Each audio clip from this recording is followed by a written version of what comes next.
All right, welcome to The Explainer. We're going to kick things off today with a question that sounds, well, almost too simple. But the way we answer it shapes pretty much everything. So, what is education, really? Let's dive in and find out. So I want you to just take a second here. Ask yourself, what is school for? Seriously, what's the first thing that pops into your head?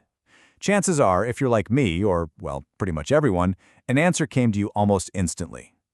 And it was probably something super practical, right? Something familiar. Yeah, most of us probably landed somewhere in this ballpark. We see school as this machine, Its job is to help us get a good job, to teach us some essential skills, maybe socialize us, and definitely to get us through those dreaded exams. I mean, these are the functions we all expect, right?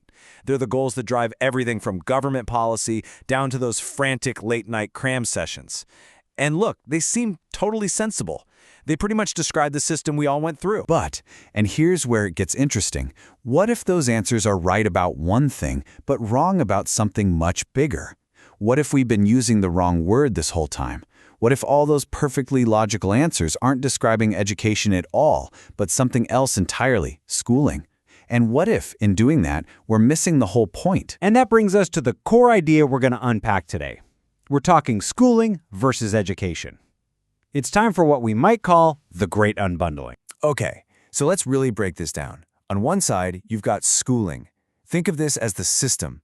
It's the buildings, the bell schedules, the practical stuff like job training or even just, childcare. It's a descriptive term, it's value-free. It's learning how to check out a book from the library. But then you have education, and that's something different. It's an ideal. Philosophers call this a normative term, which is just a fancy way of saying it has value baked right into its DNA. It's inherently a good thing. Education isn't about checking the book out, it's about understanding the incredible science and history that are inside those books. See the difference? It's not about function, it's all about developing the mind. So, okay, if education is this higher ideal, then what does it actually mean to be an educated person? Let's get into what really goes into the making of a mind. Now, here's an idea that might feel a little counterintuitive at first. Just because someone is an absolute genius in one specific area doesn't automatically make them an educated person. Think about it. A chess grandmaster, a world-class coder, a brilliant surgeon, they're specialists. But true education, as the philosophers behind this idea argue, isn't about depth in one area. It's about breadth of understanding. And here's a killer example to make this point. Think about Albert Einstein. Why do we consider him a well-educated person? It's not just because he was a once-in-a-generation scientist, right? It's because he also had this incredible breadth. He was deeply musical, he was historically aware, he had a profound sense of morality. Now contrast that with someone like Mozart, a total musical genius, no question about it. But he was arguably not very well educated. He was a specialist who didn't necessarily have that wider, connected perspective. And that difference right there, that's the whole ballgame. So, what are the actual ingredients here? What does it take to build an educated mind? Well, the philosopher R.S. Peters laid out 4 key pillars. First, you need that breadth of knowledge we've been talking about, understanding across different fields, not just your one specialty. Second, it's not enough to know what. You have to understand why. You need to grasp the principles and reasons behind the facts. Third, and this is crucial, you have to actually care about the standards within those fields. You have to value truth and evidence and clear thinking. And finally, the 4th pillar is gaining perspective. That's where you start to see how all these different areas of knowledge actually link up and form a coherent whole. Okay, this all sounds great in theory, but it leads to a massive, very practical question. If that's the goal, if that's what a real education looks like, then what on earth should we be teaching? What's actually worth knowing? John Adams hit the nail on the head centuries ago. He said we need 2 kinds of education, one to teach us how to make a living and another to teach us how to live. And that's the conflict right there, isn't it? The argument we're exploring is that a true education is really about that second part, how to live. And maybe, just maybe, our modern systems, which are so hyper-focused on economic results, are starting to forget that. So, how do we even begin to choose what's worth knowing?